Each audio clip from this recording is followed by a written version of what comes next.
The very first outlaw motorcycle club was made in 1935, and ever since then, they've only risen in popularity. Some clubs survive for decades, if not more. They struggle through biker wars, they trudge through hundreds of police cases, and let's not forget the internal drama. But not every club is fortunate enough to last that long. Some get wiped out in violent rivalries, others get absorbed by bigger clubs, and some start to scatter under pressure from the cops until nothing of the club remains. In today's video, we're looking at 10 powerful outlaw motorcycle clubs that no longer exist, and the stories behind how they disappeared. Number 10. Satan's Choice MC. The origins of Satan's Choice MC trace back to the mid-1960s, a time when the biker culture in Canada was still forming its identity. Across Ontario, small motorcycle groups existed in scattered cities. Many of them were informal riding clubs built around weekend trips, roadside bars, and a shared love for motorcycles. These groups often lacked structure and rarely had influence beyond their immediate local scene.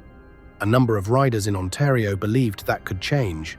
Inspired by the growing outlaw club culture in the United States, they wanted a club with hierarchy, reputation, and territory. From that ambition, Satan's Choice Motorcycle Club was formed. The club adopted the kind of structure that was becoming common in outlaw motorcycle organizations. Each chapter operated with a president, vice president, and a sergeant-at-arms responsible for discipline within the club. Prospects, who were riders hoping to earn full membership, had to prove loyalty and commitment before they could wear the full patch. This system helped create strong internal loyalty and gave the club a reputation for organization that many smaller biker groups lacked.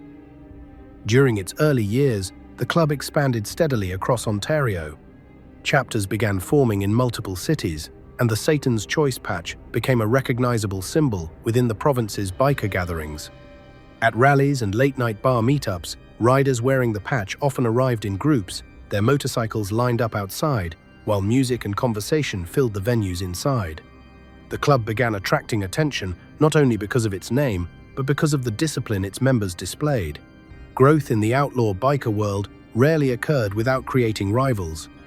As Satan's Choice expanded through the late 1960s and early 1970s, it inevitably began crossing paths with other motorcycle clubs that were also attempting to build influence. Among these was a group known as the Paradise Riders. Both clubs were active in Ontario, and both wanted their own territory within the biker community. Encounters between rival clubs at biker events could quickly become tense. Gatherings that began as celebrations of motorcycle culture sometimes turned into confrontations when rival patches appeared in the same space. Arguments, intimidation, and occasional fights were part of the reality of the biker scene during that time. These conflicts helped shape the reputation of many clubs, and Satan's Choice was no exception. Despite these tensions, the club continued to strengthen its position in Ontario. Instead of battling every smaller group they encountered, Satan's Choice often pursued alliances or absorbed clubs into its network. Smaller biker organizations sometimes chose to join them rather than risk standing alone against a stronger rival. Through this strategy, the club built a network of chapters that stretched across much of the province. By the mid-1970s, Satan's Choice had become one of the most influential motorcycle clubs in Canada. Their membership had grown significantly, and their presence at biker gatherings carried weight.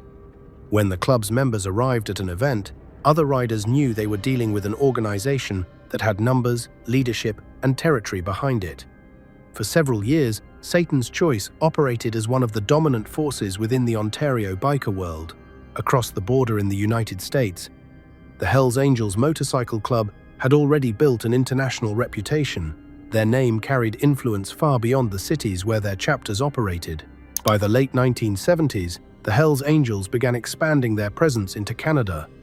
Their goal was not simply to establish isolated chapters, but to build a network that could dominate the biker scene across the country. For Canadian motorcycle clubs, this expansion created a new reality. Smaller organizations often struggled to compete with the size and connections of the Hells Angels. Larger clubs, including Satan's Choice, suddenly faced a difficult question. Should they resist the growing presence of the Hells Angels or find a way to work with them? At first, the relationship between Satan's Choice and the Hells Angels remained cautious. Both organizations understood the influence the other held within the biker community. Open conflict between them could have triggered a major biker war across Ontario, something neither side appeared eager to start. Instead, conversations began taking place behind the scenes.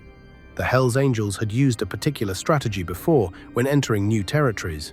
Rather than destroy every rival club through violence, they sometimes offered those clubs an opportunity to join them through what was known as a patch-over. In a patch-over, an entire motorcycle club dissolved its original identity and became part of the Hells Angels organization. Members removed their old patches and replaced them with the Hells Angels emblem. Within Satan's Choice, the idea sparked serious debate. Some members believed joining the Hells Angels would strengthen their future. Becoming part of a global network could offer greater protection and influence within the outlaw biker world.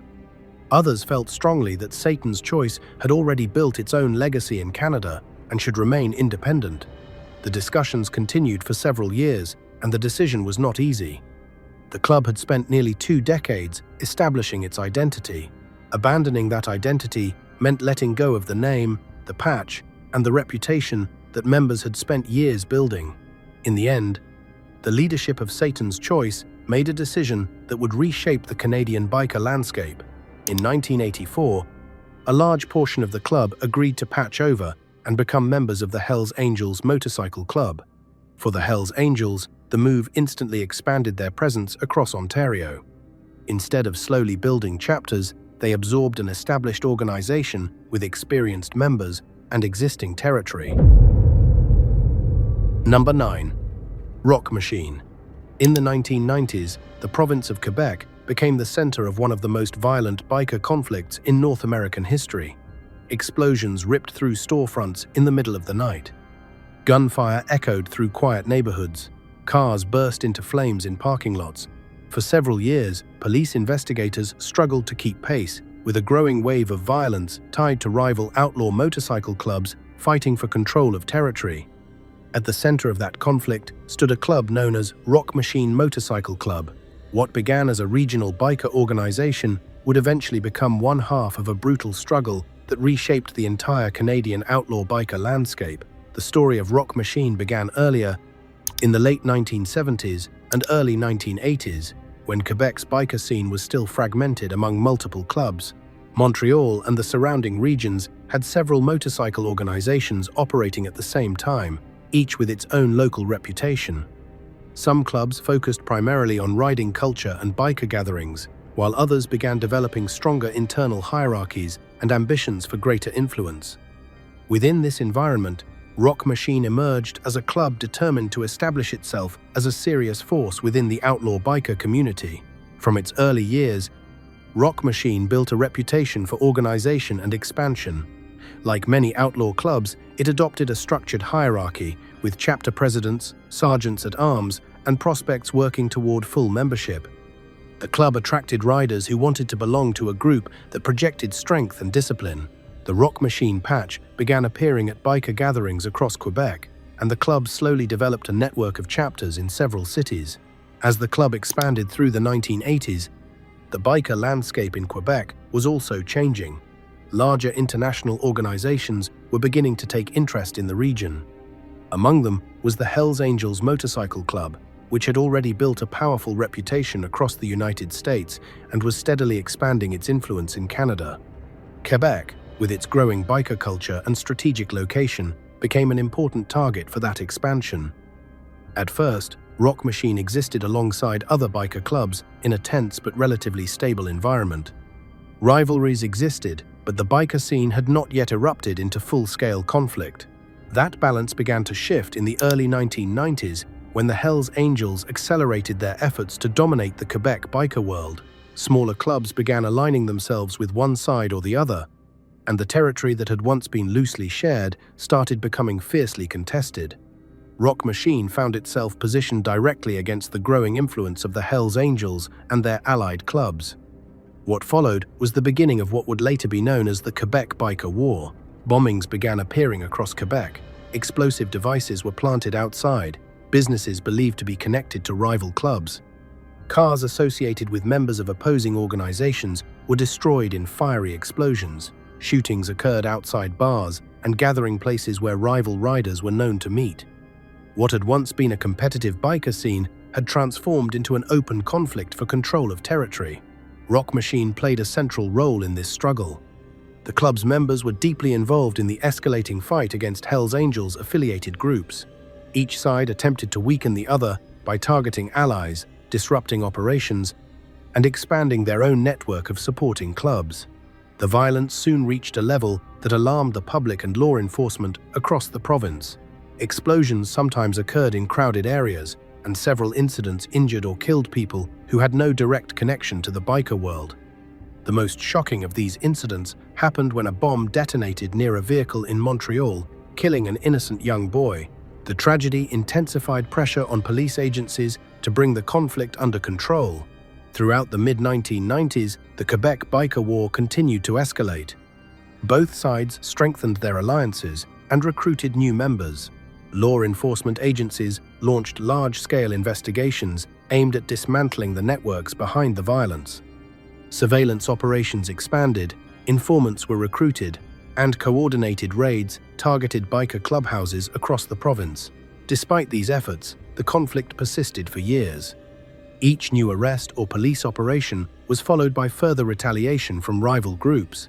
The biker war became one of the most intense organized crime conflicts Canada had ever experienced. Eventually, however, the balance of power began shifting. The Hells Angels, with their larger international network and established alliances, gradually gained the upper hand in the conflict. Several smaller clubs aligned themselves with the Angels, strengthening their position within Quebec. Rock Machine, facing increasing pressure from both rivals and law enforcement investigations, began searching for ways to survive in the changing biker landscape. One of the strategies that emerged involved aligning with a different international organization. Rock Machine eventually developed connections with the Bandidos Motorcycle Club, another powerful outlaw biker organization with chapters across several countries. Through this alliance, Rock Machine attempted to strengthen its position against the Hells Angels network. For a time, this connection allowed the club to continue operating despite the intense pressure surrounding the Quebec biker war. However, the long years of violence, police investigations, and shifting alliances had already taken a heavy toll on the biker landscape in Quebec. Large-scale police operations during the late 1990s and early 2000s targeted members of multiple clubs involved in the program conflict. Investigators focused on dismantling the networks responsible for bombings, shootings, and organized criminal activities connected to the biker war. These operations led to numerous arrests and prosecutions that weakened several organizations involved in the conflict. As the years passed, the original structure of Rock Machine began changing. The club's alliance with the Bandidos eventually led to a transformation of its identity. Many Rock Machine members adopted Bandidos patches, effectively integrating their organization into the larger international club. This transition marked the end of Rock Machine as an independent biker organization. The club that had once stood at the center of Quebec's biker conflict no longer existed in its original form. Its members became part of a different structure, and the Rock Machine name gradually faded from the forefront of the outlaw biker world. Number 8. Bandidos Canada. In 2006, police in rural Ontario made a discovery that shocked the Canadian biker world. On a property near the town of Shedden, the bodies of 8 men were found buried in and around abandoned vehicles. All 8 were connected to the same outlaw motorcycle organization. They were members or associates of the Bandidos Motorcycle Club. It was not the result of a war with a rival club. It was not a police raid gone wrong. It was an internal bloodbath, one of the most infamous massacres in biker history.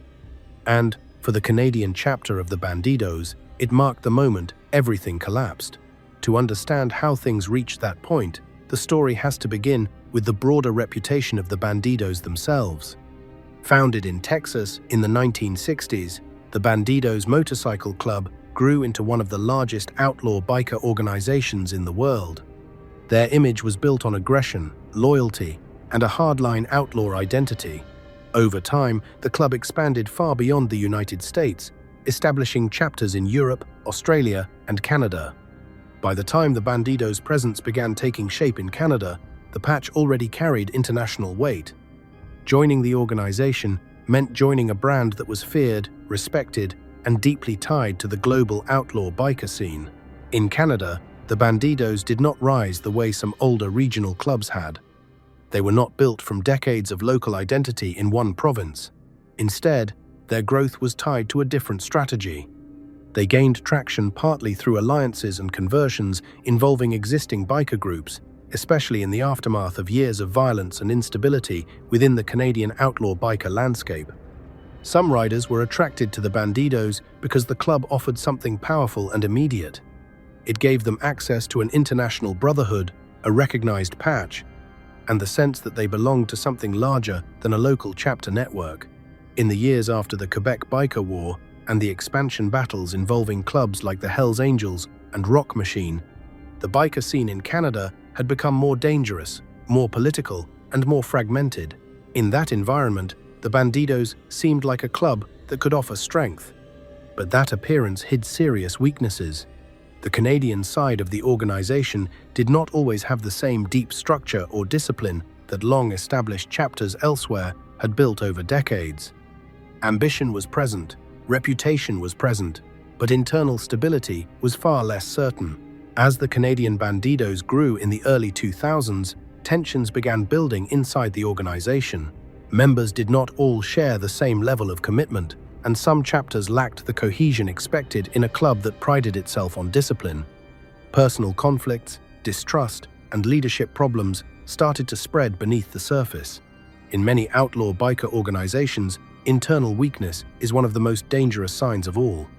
Rival clubs can be watched, police can be anticipated, but distrust inside the brotherhood can destroy a club from the inside out.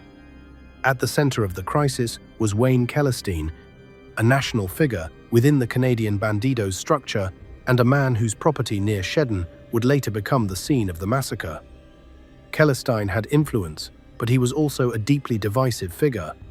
Reports and later court proceedings painted a picture of an organization filled with arguments, suspicions, and competing loyalties.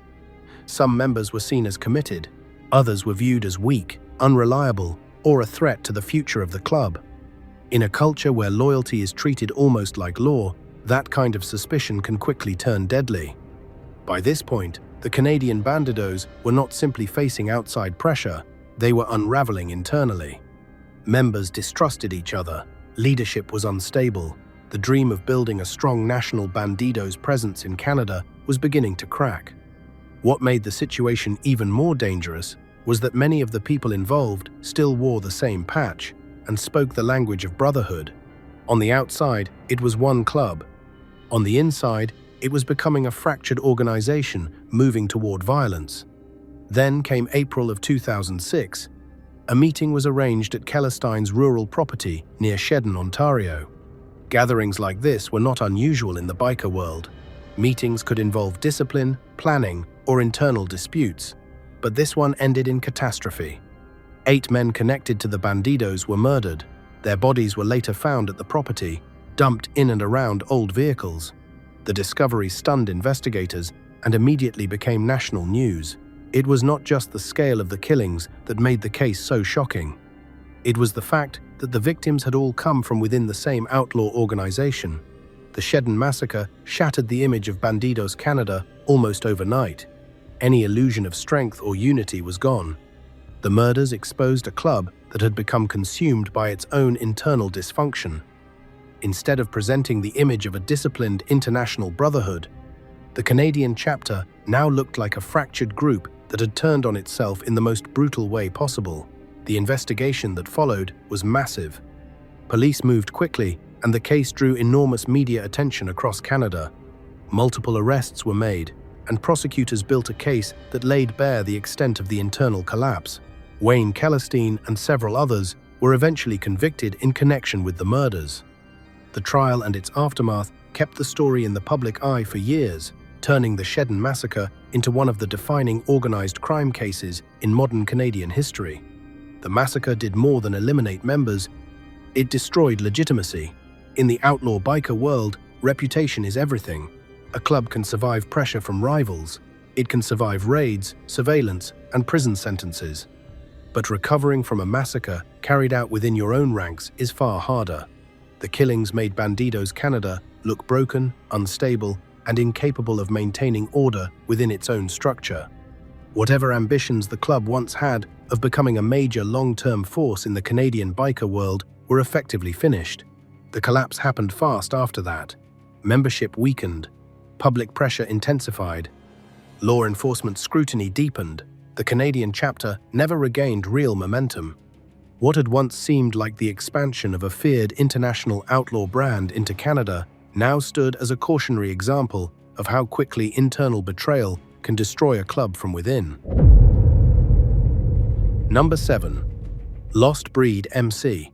By the early 1990s, outlaw motorcycle clubs across the United States were operating under increasing pressure from law enforcement.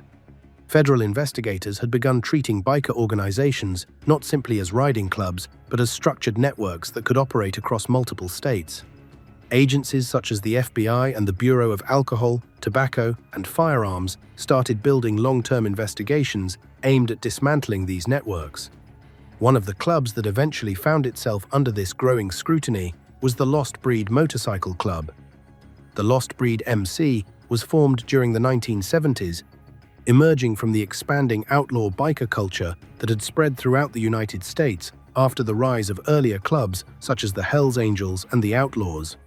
Like many organizations that developed during this period, the Lost Breed adopted the same structure and traditions that defined outlaw motorcycle clubs. Chapters were organized under a president who oversaw operations, officers maintained discipline within the club, and new riders had to serve as prospects before they could earn the full patch. From the beginning, the Lost Breed established its presence primarily in Pennsylvania and surrounding states, where the biker scene had already been active for years. Local motorcycle clubs frequently gathered at bars, rallies, and biker events where different patches appeared side by side. These gatherings were important spaces where clubs built reputation and established relationships within the biker community. During its early years, the Lost Breed focused on building a network of chapters across parts of the northeastern United States. Riders joined the club through connections with existing members, and the organization gradually expanded its presence.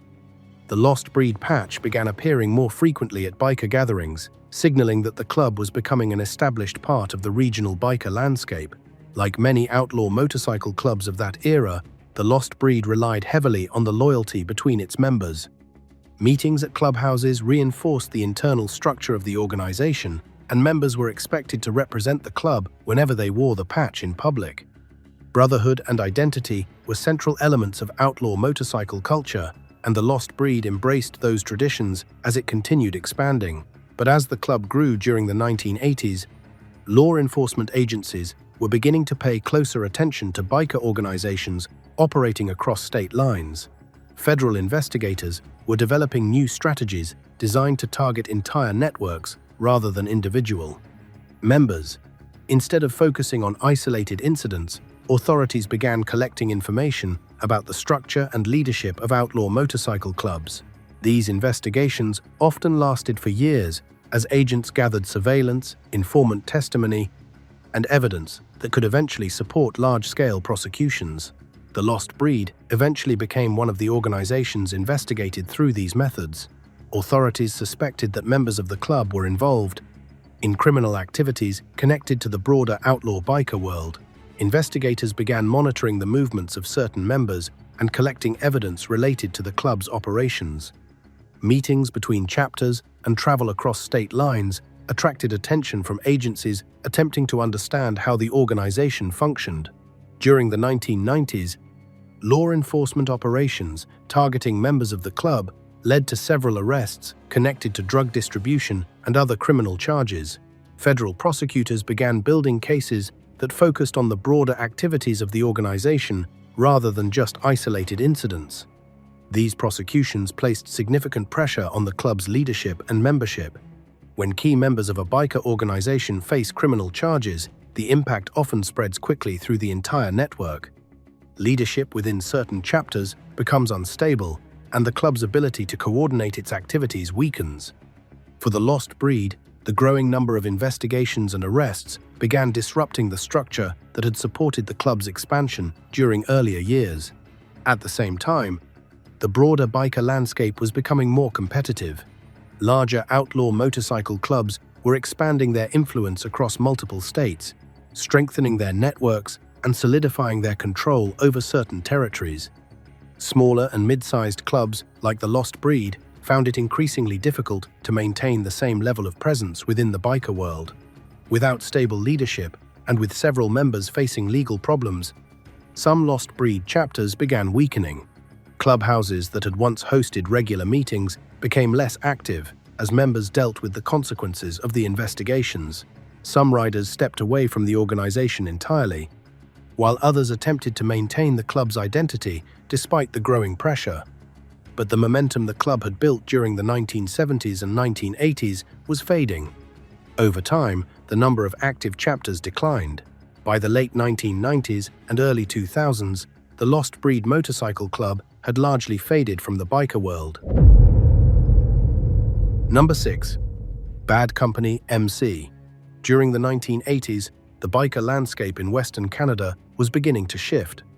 Smaller, regional motorcycle clubs were still active across provinces like British Columbia and Alberta, but larger outlaw organizations were steadily expanding their reach.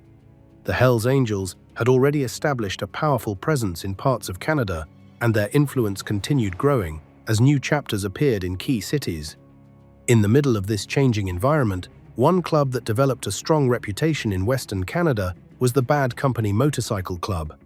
Bad Company MC was formed in British Columbia during the 1980s, emerging from a local biker scene that already contained several independent motorcycle groups. The founders were riders who wanted to build a club that could compete within a biker world that was becoming increasingly organized and territorial. From the beginning, Bad Company adopted the same structure that defined many outlaw motorcycle clubs. Chapters were led by presidents, discipline was maintained by officers such as sergeants-at-arms, and new members had to prove themselves through a prospect period before earning the right to wear the full club patch. The club's early presence was centered primarily around British Columbia, particularly in areas where biker culture had already taken root. Cities such as Vancouver and surrounding communities had active motorcycle scenes where clubs gathered for rides, meetings, and biker events. These gatherings often served as informal stages where clubs established their reputation. Riders from different organizations watched how other clubs behaved, how they represented their patch, and whether they maintained discipline among their members. Bad Company quickly developed a reputation for being a club that was serious about its identity. Members wore the patch proudly and appeared regularly at biker gatherings throughout the region. As the club began attracting more riders, additional chapters started forming in other areas of Western Canada. The organization was not the largest club in the region, but it was building a recognizable presence within the biker community. During this period, the biker landscape in Western Canada was still relatively fragmented. Several independent clubs operated in different cities, and alliances between organizations often shifted depending on circumstances. Some clubs remained independent for years, while others eventually aligned themselves with larger international organizations. The club maintained its independence while building relationships with other biker groups in the region. Like many outlaw motorcycle clubs, Bad Company relied heavily on the loyalty between its members.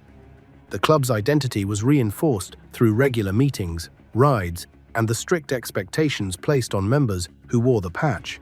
By the late 1980s and into the 1990s, the Hells Angels Motorcycle Club was expanding its presence across Canada. Their strategy often involved establishing new chapters in key cities and gradually building influence across entire regions. As this expansion continued, many smaller or mid-sized biker clubs faced an important decision. They could attempt to resist the growing influence of the Angels, or they could align themselves with the larger organization. This situation placed pressure on several independent clubs in Western Canada, including Bad Company. For a time, Bad Company continued operating as its own organization. Members maintained their chapters and continued appearing at biker events throughout British Columbia, but the influence of larger outlaw clubs was becoming harder to ignore. The biker world was consolidating, and independent clubs increasingly found themselves surrounded by organizations with greater numbers and stronger international connections. During the early 1990s, discussions began within some independent clubs about the possibility of joining larger organizations through patch-overs.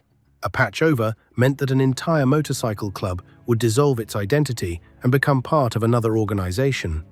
Members removed their old patches and replaced them with the colors of the new club. This process had already happened several times in Canada as the Hells Angels expanded their network. Eventually, Bad Company MC became one of the clubs that patched over to the Hells Angels. The decision marked a turning point in the club's history. Members who agreed to the patch removed the Bad Company emblem and adopted the Hells Angels patch, effectively ending the club's existence as an independent organization. For Bad Company, the decision meant the end of the club's independent identity. The patch that had once represented the organization disappeared as members joined the Hells Angels structure. Some riders accepted the transition and continued their involvement under the new patch. Others chose not to join and stepped away from the club entirely.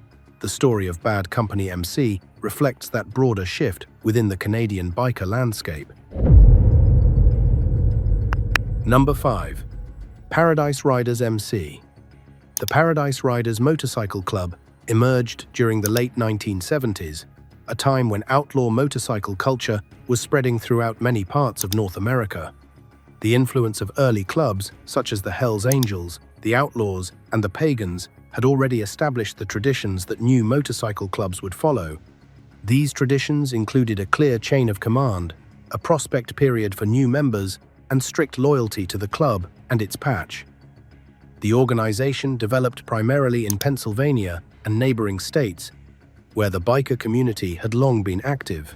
Motorcycle clubs frequently gathered at regional rallies, charity rides, and biker bars, where different organizations crossed paths. These gatherings served as the social center of biker culture, allowing clubs to establish their presence and build relationships with riders from other groups. During its early years, the Paradise Riders built a reputation as a regional riding club with an outlaw identity. Members wore the club's patch proudly and maintained a strong sense of brotherhood. Like many smaller outlaw clubs, the Paradise Riders focused on building loyalty among their members rather than aggressively expanding into distant territories. The club established several chapters within Pennsylvania and nearby areas, creating a small but organized network. Each chapter was led by a president responsible for representing the club in the wider biker community. Other officers handled discipline within the chapter and ensured that members followed the rules expected of anyone wearing the patch.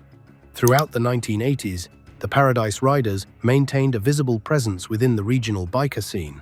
Members attended rallies, participated in group rides, and maintained relationships with other motorcycle clubs operating in the area. In the outlaw biker world, reputation often spreads through these informal interactions.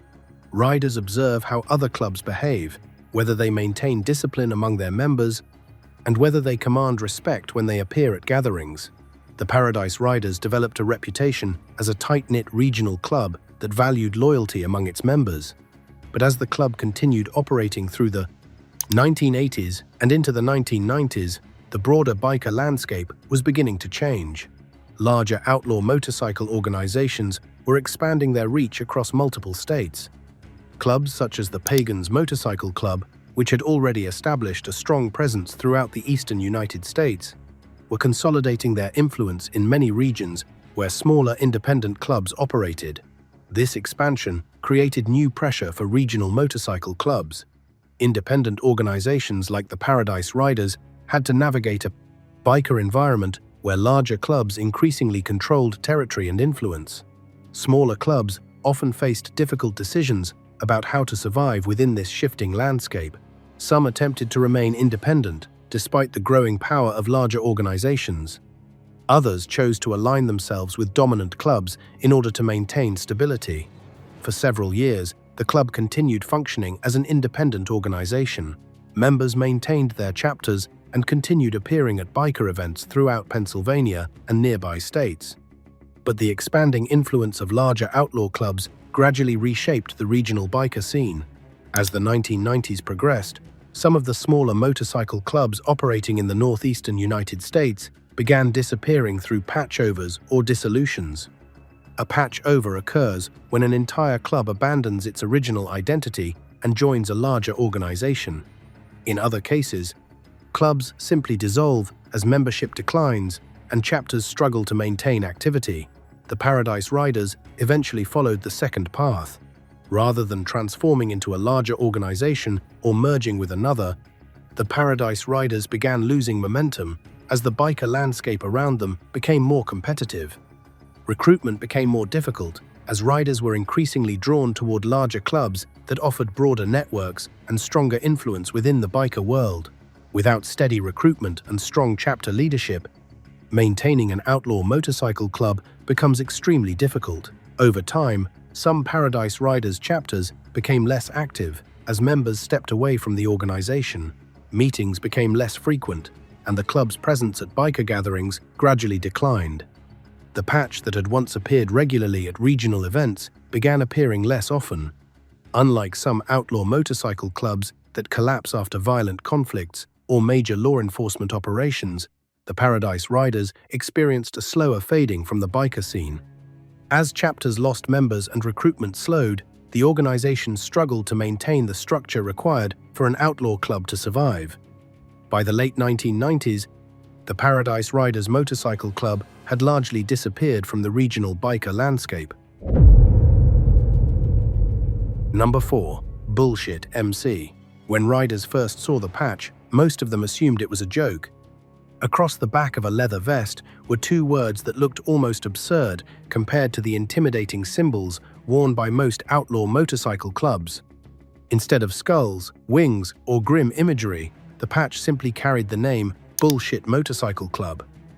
In a world where biker organizations often chose names designed to inspire fear or authority, the Bullshit MC patch seemed almost impossible to take seriously. But the riders wearing those colors made one thing very clear. The name might sound ridiculous, but the club behind it expected the same respect given to any other motorcycle club on the road. Bullshit MC began appearing in regional biker gatherings during the late 1970s, a period when dozens of smaller independent clubs existed across North America. These clubs were often formed by groups of riders who had been traveling together for years before deciding to create their own organization. The founders of Bullshit MC came from exactly that kind of riding circle. They had spent years riding the same highways, meeting in the same bars, and attending the same motorcycle rallies before eventually deciding they wanted a club of their own. When they created the organization, they deliberately chose a name that stood out from the rest of the biker world. Instead of projecting intimidation, they leaned into the idea of rebellion. The name Bullshit MC was meant as a challenge to the seriousness of the biker hierarchy itself. The founders believed most outlaw clubs took themselves far too seriously, and they embraced the idea of building an organization that reflected their own attitude toward the scene. At early biker gatherings, riders from other clubs would walk up simply to ask whether the patch was real. Some laughed when they first saw it. Others assumed the group was not a legitimate motorcycle club at all. The riders wearing the Bullshit MC colors were not interested in being treated like a novelty. They rode regularly, showed up consistently at biker gatherings, and carried themselves with the same confidence as members of any other club. Within a short period of time, other riders began recognizing that the club might have an unusual name, but its members expected the same respect as anyone else on the road.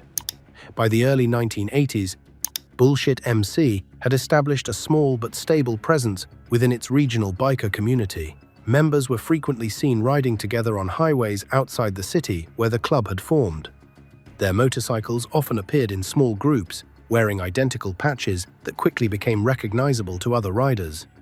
At biker bars and rally grounds, the Bullshit MC patch began drawing attention simply because people remembered it. The club's unusual identity became its greatest advantage. But standing out in the biker world can also bring unwanted attention. As the club's presence became more visible, members occasionally found themselves challenged by riders from other organizations who questioned whether a club with a name like Bullshit MC deserved the same level of respect as other outlaw motorcycle clubs. Those confrontations rarely escalated into serious violence, but they reinforced an important reality for the club's members. If they wanted the patch to be respected, they needed to defend it. Several incidents at biker gatherings during the 1980s involved arguments and brief fights after other riders mocked the club's name. Each time those confrontations happened, Bullshit MC members responded aggressively enough to make it clear that the patch was not meant as a joke. The club never expanded aggressively beyond its original region, but it managed to maintain a stable membership for much of the 1980s. But the biker world surrounding the club was beginning to change.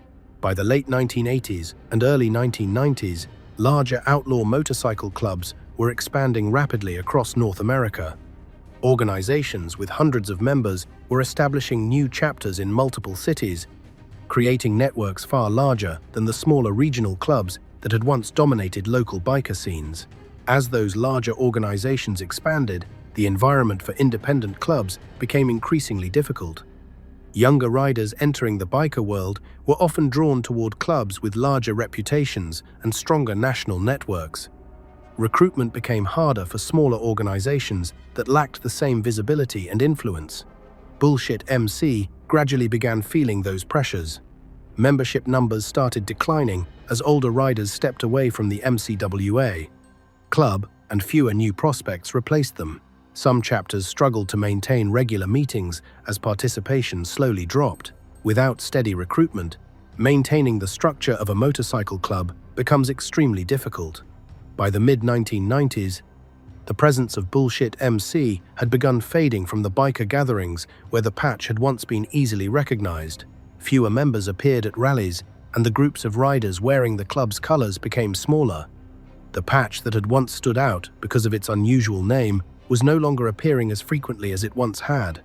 Eventually, the club's activity slowed to the point where the organization could no longer maintain its chapters. Members moved on to other parts of their lives, and some joined different motorcycle clubs that offered stronger networks and larger memberships. Unlike some outlaw motorcycle clubs that ended through violent conflicts or major law enforcement crackdowns, the story of Bullshit MC concluded much more quietly. The club simply faded away as the biker world around it grew larger and more competitive. Number 3. The Breed MC. By the early 1980s, the outlaw biker world across the United States had already developed a clear hierarchy. Large organizations controlled entire regions, while dozens of smaller clubs operated beneath them. Some of those smaller clubs existed quietly for years without attracting much attention. Others eventually became known because of the incidents that surrounded them. One of those organizations was the Breed Motorcycle Club, a club that appeared briefly within the outlaw biker landscape before law enforcement investigations and internal instability brought its activity to an end. The Breed MC began forming during the early 1980s, developing in the northeastern United States, where biker culture had been active for decades. The region already contained several established outlaw clubs, and smaller organizations often formed when groups of riders decided to create their own identity rather than join one of the dominant clubs. Members who later became part of the Breed had already spent years riding together before the club formally adopted its patch. Their motorcycles were frequently seen traveling together across highways connecting several northeastern states. Eventually, the group decided to formalize the organization and create a club that represented their own brotherhood. The patch they adopted carried the name The Breed. The club established its first chapter in Pennsylvania, where members regularly gathered at local biker bars and motorcycle events. Within a short time, the patch began appearing at rallies across the region, and other riders started recognizing the club as a new presence within the northeastern biker community. For several years, the Breed remained relatively small but visible. Members frequently traveled together between Pennsylvania and nearby states, and the club gradually attracted new riders who wanted to join an independent organization rather than affiliate with larger outlaw clubs. By the mid-1980s, the Breed had developed a modest network of members and maintained an active presence at motorcycle gatherings. During the late 1980s, law enforcement agencies across the northeastern United States were increasing their focus on outlaw motorcycle clubs. Investigators believed that some organizations were becoming involved in criminal activities that extended far beyond motorcycle culture itself. Federal investigators suspected that certain members of the organization were involved in clamor, drug distribution networks operating across multiple states. These investigations often required months or even years of surveillance, as agents gathered evidence against specific individuals connected to the club. During the early 1990s, law enforcement operations targeting members of the club led to several arrests connected to narcotics distribution. Authorities alleged that some members had participated in the movement of illegal drugs between Pennsylvania and other northeastern states. The arrests attracted significant attention within the local biker community. For the breed, the impact was immediate. Several members who had played important roles within the organization were now facing criminal charges. When key individuals are removed from a motorcycle club, the structure of the entire organization can begin to weaken. Without strong leadership, maintaining discipline among members, internal divisions often begin appearing inside the club. As the legal cases against certain members moved forward, the club struggled to maintain the same level of unity it had once shown during its early years. Some riders attempted to keep the organization active despite the investigations, while others began distancing themselves from the club entirely. The attention from law enforcement also made it increasingly difficult for the club to recruit new members. Younger riders entering the biker world during the 1990s often gravitated toward larger organizations that offered stronger reputations and greater protection within the biker landscape. Smaller clubs facing criminal investigations found it much harder to attract new prospects. The breed began experiencing exactly that problem. Membership numbers slowly declined as older members stepped away and fewer new riders joined the club. Chapters that had once been active started struggling to maintain regular meetings and group rides. The club's presence at motorcycle rallies also began shrinking. Where the breed patch had once appeared frequently among groups of riders traveling together, the number of members wearing those colors gradually decreased. By the mid-1990s, the organization was already showing clear signs of instability. The legal cases involving former members continued moving through the court system, keeping the club under the attention of investigators. At the same time, the internal structure that had once held the organization together was weakening as membership declined. Without strong leadership and consistent recruitment, maintaining an outlaw motorcycle club becomes extremely difficult. For the breed, the combination of legal pressure and declining membership eventually proved too much to overcome. As the decade progressed, the club's remaining chapters became increasingly inactive. Members who had once represented the organization began moving on to other clubs or leaving the biker lifestyle entirely. By the late 1990s, the Breed Motorcycle Club had effectively ceased operating as an organized club. Number 2. Morbids MC. By the early 1990s, the biker landscape in Quebec, Canada, had become one of the most violent battlegrounds in the outlaw motorcycle world. The Morbids MC first appeared in the biker scene of Quebec during the late 1980s. The club formed within a regional riding community where independent motorcycle groups had long existed alongside larger outlaw organizations. Quebec had a particularly active biker culture, with clubs frequently gathering in bars, garages, and motorcycle rallies throughout cities such as Montreal, Quebec City, and the smaller towns surrounding them. The founders of the Morbids were riders who had spent years traveling the highways of Quebec together before deciding to establish their own club identity. They adopted the name Morbids, along with a distinctive back patch that reflected the darker imagery commonly used in outlaw motorcycle culture. Within a short time, the Morbids began building a presence within the Quebec biker community. Members rode together regularly and attended motorcycle gatherings, where patches from multiple clubs appeared side by side. In the early years, the Morbids remained a relatively small organization compared to the dominant clubs already operating in the province. But their patch soon became recognizable among riders who frequently attended regional biker events. At that time, Quebec's outlaw biker landscape was already heavily influenced by two major organizations. The Hells Angels Motorcycle Club had been expanding their presence across Canada, establishing strong chapters in Quebec and building influence within the province's criminal underworld. At the same time, the Rock Machine Motorcycle Club was growing rapidly as a rival organization determined to challenge the Angels' dominance. The rivalry between those two clubs gradually intensified throughout the early 1990s. Smaller motorcycle clubs operating in Quebec often found themselves forced to choose sides. Remaining neutral became increasingly difficult as both major organizations attempted to expand their networks and strengthen their influence across the province.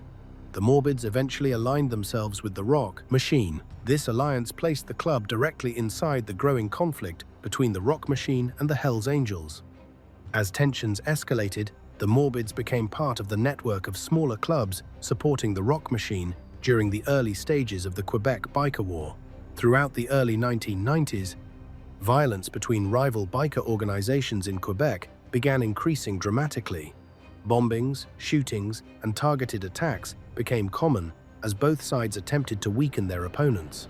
The conflict was not limited to major club members. Smaller organizations aligned with either side often became targets as well. Members of the Morbids found themselves operating inside this increasingly dangerous environment. The club continued appearing at biker gatherings and maintained its alliance with the Rock Machine, but the rising level of violence across Quebec meant that any club connected to the conflict risked becoming involved in deadly confrontations. One of the defining characteristics of the Quebec Biker War was the use of bombings as a PAR tactic against rival organizations. Throughout the mid-1990s, numerous explosions targeted clubhouses, vehicles, and locations associated with both the Hells Angels and the Rock Machine. These attacks created an atmosphere of constant tension within the biker world of Quebec. Law enforcement agencies were also becoming deeply involved. Police forces across Quebec launched major investigations into biker organizations operating within the province. Authorities believed that the conflict between rival motorcycle clubs was closely connected to control of the drug trade, particularly cocaine distribution networks operating throughout Montreal and surrounding areas. As the war intensified, several smaller clubs allied with the Rock Machine began facing increasing pressure. The Morbids were among those organizations caught in the middle of the conflict. Their alliance placed them directly within the network of clubs supporting the Rock Machine's challenge to the Hells Angels. But the balance of power in Quebec was beginning to shift. By the late 1990s, the Hells Angels had launched a strategy aimed at consolidating control across the province. One of the most significant aspects of this strategy involved patchovers, where smaller clubs abandoned their original identity and joined the Hells Angels organization. This tactic allowed the Angels to rapidly expand their membership while simultaneously weakening rival groups. The Morbids Motorcycle Club eventually followed this path. Facing the overwhelming influence of the Hells Angels and the ongoing violence surrounding the Quebec Biker War, members of the Morbids agreed to abandon their club's original identity and patch over to the Hells Angels. With that decision, the Morbids MC effectively ceased to exist as an independent motorcycle club. Number 1. Undertaker MC. In the outlaw biker world, club names often carry strong symbolism. Many organizations choose names that reflect power, rebellion, or danger. A few go even further, adopting imagery directly connected to death itself. One of the clubs that embraced that darker symbolism was the Undertaker Motorcycle Club, sometimes referred to in biker circles as the Morticians MC. The club's identity revolved around grim imagery and a reputation that fit well within the outlaw motorcycle culture of its time. The Undertaker MC appeared during the late 1970s, a period when motorcycle clubs were forming across many parts of North America. During that era, dozens of smaller clubs emerged as riders decided to create their own organizations rather than join the larger outlaw groups that were already well established. Many of these clubs were built by riders who had been traveling together for years before formally creating their own patch and club structure. The riders who created the club had already been part of the regional biker scene, spending years riding the same roads and attending the same gatherings where motorcycle clubs regularly met. Eventually, they chose to establish their own organization, adopting the name Undertaker, along with a patch that reflected the dark theme suggested by the club's name. Members wore back patches that reflected the Undertaker identity, and the club's name quickly drew attention whenever its riders appeared at motorcycle gatherings. Within biker culture, visual identity plays an important role. Riders often remember clubs by their patches long before they learn anything about the members themselves. For the Undertaker, the symbolism of death made the club stand out among the many organizations operating in the biker world during that era. Throughout the 1980s, the Undertaker MC maintained a visible presence within its regional biker community. Members frequently rode together on highways connecting several nearby cities, and the club regularly appeared at motorcycle rallies where riders from different organizations gathered. The Undertaker never became one of the largest clubs in the region, but their patch remained recognizable among riders who regularly attended these gatherings.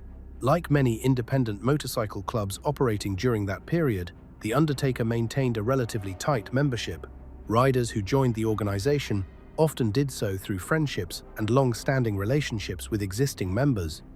This created a strong sense of loyalty within the club and reinforced the brotherhood that many riders sought when joining an outlaw motorcycle organization. By the late 1980s and early 1990s, larger outlaw motorcycle organizations were expanding their influence across North America. Clubs with larger memberships and stronger national networks began establishing new chapters in many cities where smaller independent clubs had once operated freely.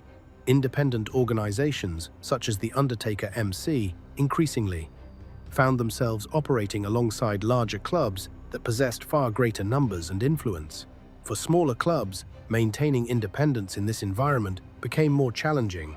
The Undertaker continued operating during this period, maintaining their identity and appearing at motorcycle gatherings where riders from many clubs crossed paths. But as the biker landscape evolved, the club faced the same challenges that many independent organizations encountered. Recruitment became more difficult. Younger riders entering the biker world were often drawn toward larger organizations whose reputations carried more weight across multiple regions. Smaller clubs sometimes struggled to attract new prospects who were willing to commit to a club with limited reach beyond its local area. Over time, the Undertaker began experiencing these pressures. Membership gradually declined as some older members stepped away from the club and fewer new riders replaced them. The number of members wearing the Undertaker patch slowly decreased, and the club's presence at motorcycle gatherings began shrinking. By the mid-1990s, the club's activity had declined significantly. Chapters that had once organized regular rides and meetings became less active as membership numbers dropped. The Undertaker patch, once easily recognizable at biker rallies, began appearing less frequently. Eventually, the club's remaining members stepped away from the organization, and the Undertaker Motorcycle Club ceased operating as an active motorcycle club. And with its quiet end, another small but distinctive chapter in outlaw motorcycle history came to a close.